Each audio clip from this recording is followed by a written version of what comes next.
Feiras de orgânicos são cada vez mais populares na capital paranaense.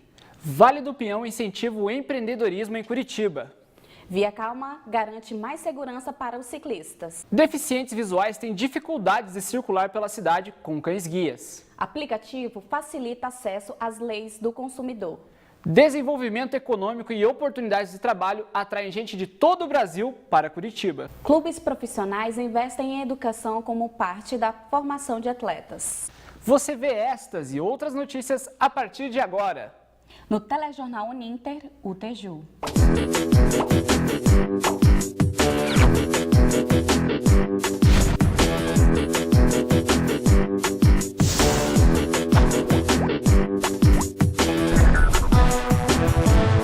Olá, este é o Telejornal Laboratório do curso de jornalismo Uninter. Acesse nossa página no Facebook, @jornalismouninter e fale conosco. A região sul é a maior consumidora de produtos orgânicos do Brasil. De acordo com o Conselho Brasileiro de Produção Orgânica e Sustentável, 34% do consumo se concentra no Paraná, Santa Catarina e Rio Grande do Sul. Mesmo custando mais do que os produtos convencionais, a promessa de alimentos livres de aditivos químicos faz com que as feiras de orgânicos de Curitiba sejam cada vez mais populares. No mercado municipal de Curitiba encontramos vários comerciantes e agricultores familiares que deixaram a produção de hortifruti convencional de lado para dar lugar à natural. Esse é o caso de Eliane Secom, que explica quais as normas e as exigências para comercializar os produtos orgânicos. Os produtos orgânicos, como produtora, o que garante ser orgânico? A certificação. Dentro dela é que vai estar escrito lá tudo que é as normas que eu tenho que ter para poder produzir o produto orgânico. E é uma garantia do nosso consumidor. Então a exigência da certificação é muito importante. Os produtos orgânicos livres de qualquer tipo de química são cada vez mais procurados por uma sociedade moderna que se preocupa com a saúde. Segundo Júlio Cobb, a partir do momento em que a produção do ciclo natural da vida inicia, os tratamentos e a mão de obra é maior do produto orgânico do que os convencionais. Necessariamente o cuidado é maior no campo, como se não pode usar nenhum tipo de, vamos colocar assim, tratamento químico, então a mão de obra requer mais gente trabalhando no campo para poder cuidar e trazer um produto de qualidade até aqui.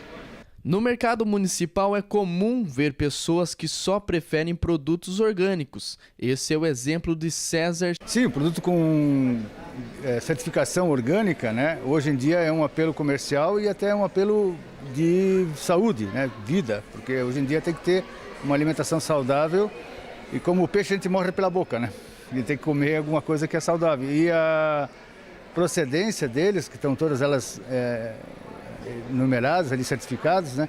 Eles são produtores que eu acho que tem que ter uma incentivação para poder ter ainda um custo caro, mas que ainda vai baratear, eu acredito, né? Futuramente. Quando se fala em produtos orgânicos, geralmente se pensa em alimentos, não é verdade? Mas nesse tipo de produção há também o vestuário. Nessa loja aqui no mercado municipal, podemos ver uma variedade de produtos feitos com algodão 100% natural. Porque o algodão orgânico, ele é combatido as pragas do algodão com produtos naturais, com plantas, com sementes, tudo, né?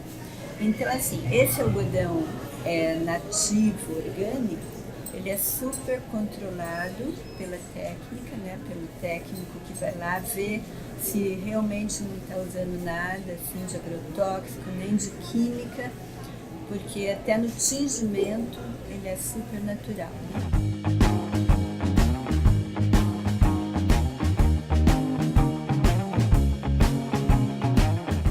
Mais informações sobre as feiras de orgânicos da capital paranaense você encontra no site www.curitiba.pr.gov.br. Pequenas ideias, mas grandes negócios. Esse é o lema que pode definir o Vale do Pinhão. Uma iniciativa pública colaborativa que busca capacitar startups que estão empreendendo e criando novas opções de negócios. Curitiba sempre foi uma referência em inovações no Brasil e até no exterior. Porém, nos últimos anos, a cidade deixou a desejar comparado com o que era nos anos 70. O Vale do Pinhão é um ambiente de incentivo às startups. Pequenas empresas que iniciam projetos inovadores no ramo tecnológico. Uber, Netshoes, eBanks são exemplos de negócios nesse segmento que tiveram ótimos resultados. O projeto Vale do Pinhão, idealizado pelo prefeito Rafael Greca, ele busca fomentar o ambiente de inovação da cidade, isso é, as empresas de tecnologia, as startups, tornar esse ambiente mais forte, mais saudável, mais seguro, para que com isso a gente consiga um desenvolvimento econômico melhor, porque a força que essa área de tecnologia tem é muito forte, para que as empresas e startups venham trazer soluções inovadoras que possam ser aproveitadas na cidade e que Curitiba volte a ocupar o lugar que ela sempre ocupou como destaque na inovação, tanto no Brasil como na América do Sul, como no mundo. As empresas interessadas em fazer parte do Vale do Pinhão precisam se cadastrar no site da Prefeitura para participar do projeto Curitiba Cidade das Startups. A agência lançou há um mês atrás uma plataforma chamada Curitiba Cidade das Startups, onde você pode, em 2 minutos, fazer o seu cadastro da sua startup, da sua ideia.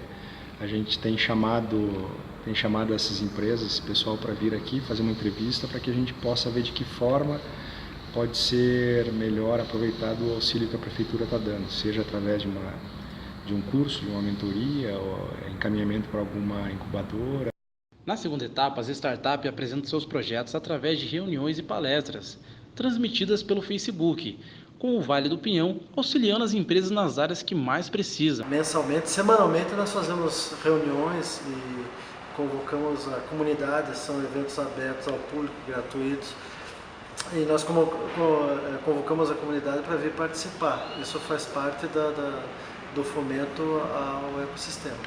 Criado em 2017, o Vale do Pinhão é um ambiente propício para novas inovações tecnológicas, unindo o setor público e o privado. Mesmo numa época de crise, as startups têm revolucionado o mercado. Esse tipo de empresa ainda busca ganhar força e potencial, principalmente em tempos de tensão econômica. Em 2015 nós tínhamos cerca de 40 startups que valiam mais de $1 bilhão no mundo. Agora em 2017 nós já temos 150 startups que valem mais de $1 bilhão. Então é um mercado que cresce muito, é o mercado do futuro, né? A gente trabalhar aqui em Curitiba com indústria pesada não tem mais viabilidade, mas esse setor de serviços, e principalmente serviços na área de tecnologia, são muito interessantes para a cidade. Você encontra mais informações sobre esta iniciativa no site www.valedopinhão.agenciacuritiba.com.br. No próximo bloco, você vai saber mais sobre um problema que vem sendo enfrentado por pessoas com deficiência visual. E também, Via Calma aumenta a segurança dos ciclistas. O Teju volta já.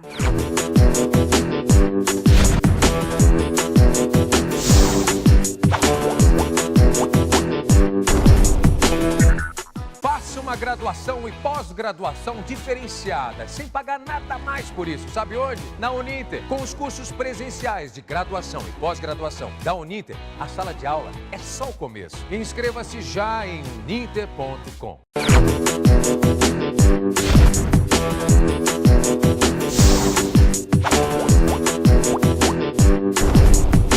A Via Calma vem garantindo mais segurança para os ciclistas que passam pelas avenidas 7 de Setembro e João Gualberto.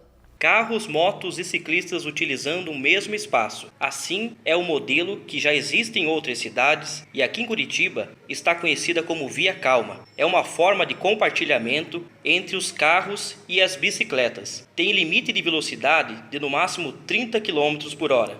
A Via Calma surgiu do nada, ela tem toda uma história. Na gestão passada houve essa prática de fazer um plano cicloviário, né? Isso Curitiba não tinha com esse nome, com essa nomenclatura, mas já haviam iniciativas por parte do poder público para você definir alguns eixos onde a bicicleta seria assim, o modal de deslocamento, né?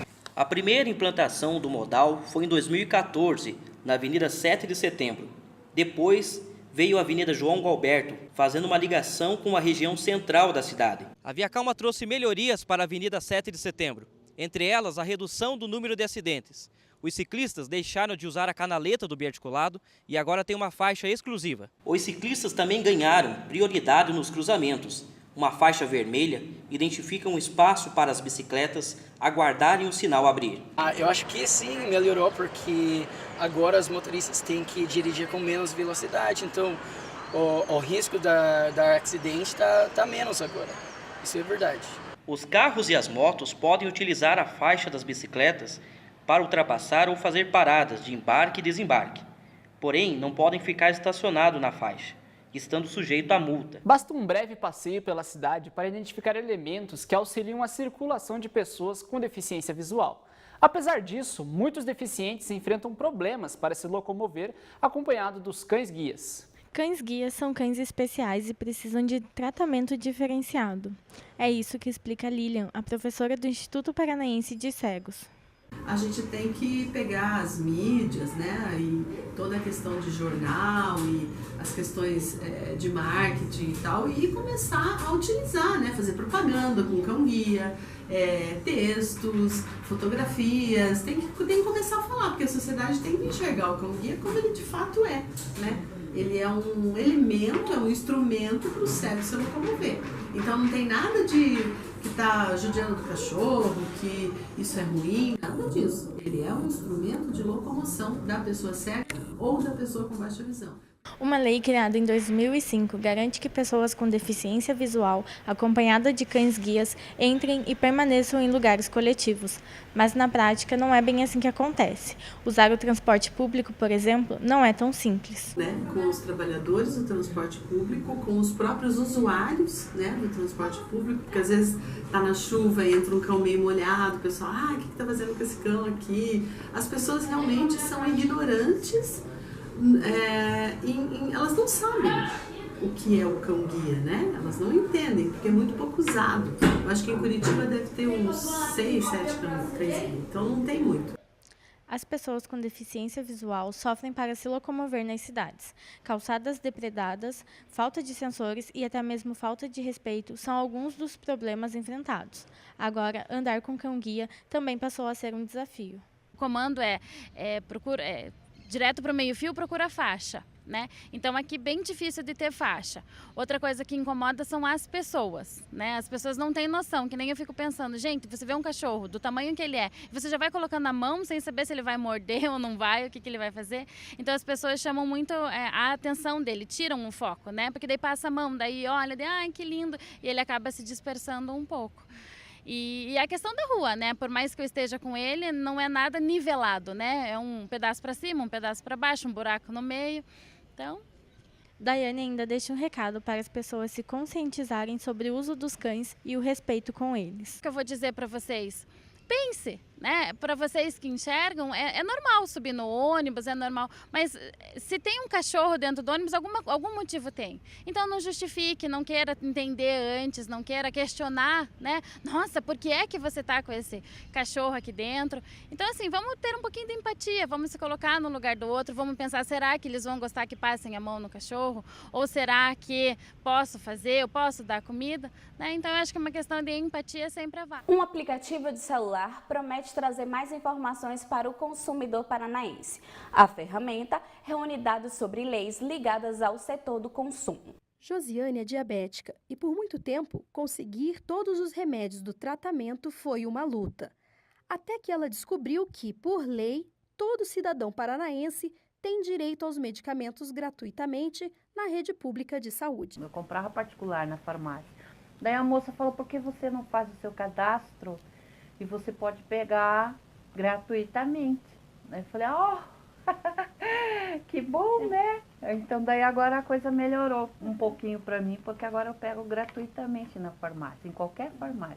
Tem muita gente que não sabe disso. Eu não sabia. Assim como a Josiane, todos os dias, milhares de cidadãos movimentam a economia e consomem produtos e serviços sem saber de regras que lhes protegem ou beneficiam nas relações de mercado. Mas esse é um cenário que a Assembleia Legislativa do Paraná quer mudar, deixando a informação ainda mais próxima do consumidor por meio do aplicativo Agora é Lei no Paraná. Surgiu a partir do momento que a gente viu essa necessidade da população ter acesso às leis, né, que são criadas, né, pelos deputados. O processo é feito, a gente colocou uma dinâmica de ter uma atualização de novas leis semanais e mensais, né? Então, a cada semana entra coisa nova, assim que a gente vai conseguindo resgatar leis um pouco mais antigas ou novas leis, a gente já vai alimentando no aplicativo. O mesmo conteúdo que está no celular está nesse site. A dificuldade de participar de uma sessão da Assembleia ou de acompanhar a publicação em editais de novas leis no Paraná já não é desculpa para o desconhecimento da população. Com o aplicativo Agora é Lei no Paraná, lançado em junho deste ano, todo o regulamento válido no Estado para a compra e venda de serviços está disponível para qualquer cidadão, ao toque da mão. E parece que a ideia está sendo bem recebida pela população. Pelo menos é o que demonstrou o Edson, quando teve contato com o aplicativo pela primeira vez. Eu não conhecia o aplicativo, mas achei bacana. Acho legal que o aplicativo reúna todas as leis novas num só lugar, facilita para o consumidor pesquisar e encontrar as informações novas. Achei bem legal, vou usar sim. Bacana. No próximo bloco, você vai saber os motivos para cidadãos de outros estados virem morar na capital paranaense. E conhecer o projeto de educação do Coritiba. A gente volta já.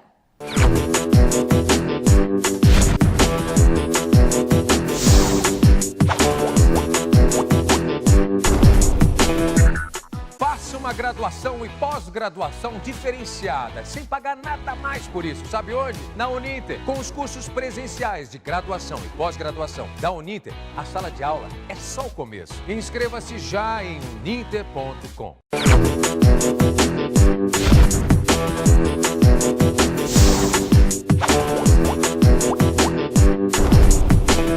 O Paraná ocupa o terceiro lugar com o maior número de imigrantes no Brasil.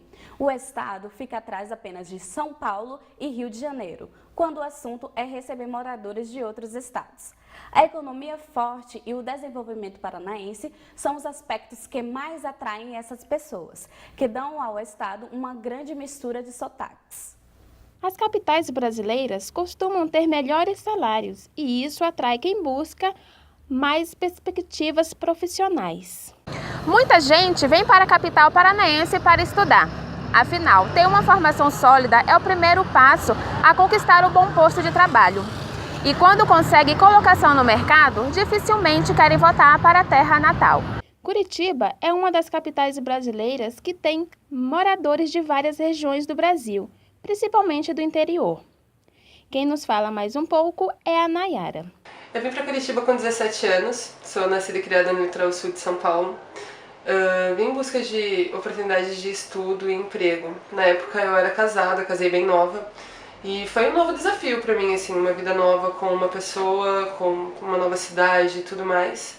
E não tenho a menor pretensão de sair daqui hoje em dia, criei raízes, fiz amizades e é muito bom. É sempre muito prazeroso para mim falar de Curitiba porque foi uma cidade onde eu pude crescer muito e evoluir bastante também. Várias pessoas mudam para as capitais que oferecem melhores oportunidades de emprego e uma maior estabilidade. Elas deixam a cidade natal para se aventurar em outras regiões. É o caso do Eduan. Para Santa Catarina eu voltaria apenas para visitar. É um lugar bom, sim, mas Curitiba para mim é minha casa. Não pretendo sair daqui tão cedo. O futebol é considerado por muitos uma paixão nacional. Garotos e garotas de todo o Brasil sonham em praticar o esporte profissionalmente. Mas e a questão educacional? Uma lei criada em 2011 obriga os clubes a oferecer condições de ensino aos jovens das categorias de base. A ideia é garantir que, caso a carreira não avance, os atletas tenham a base para seguirem outras profissões.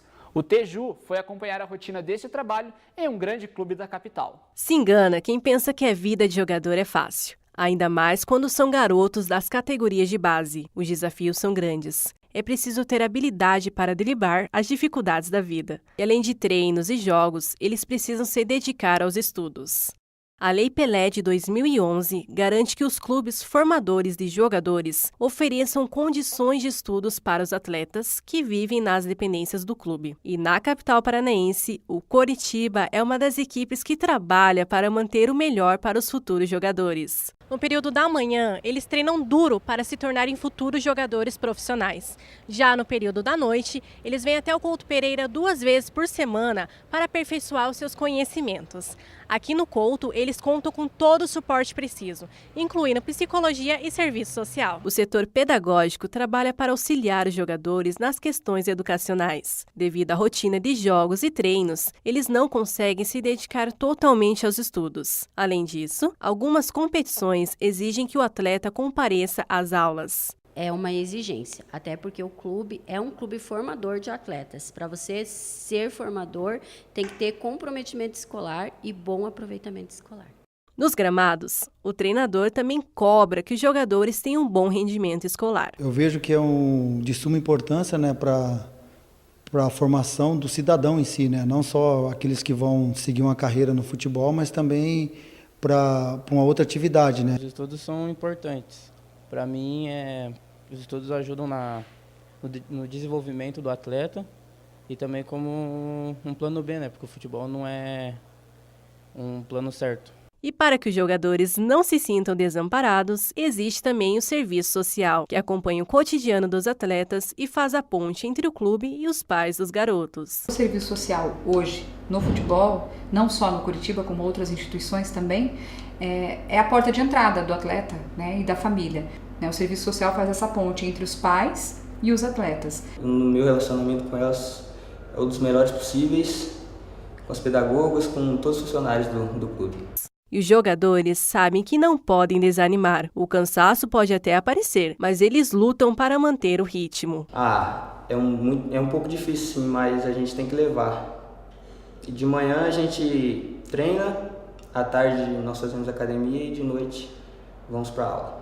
Trabalho duro e dedicação são características dos jogadores. E eles sabem que o esforço do presente é a garantia de sucesso no futuro. Esta foi mais uma edição do TJU. Acompanhe a gente nas redes sociais. Até a próxima. Até mais. Tchau.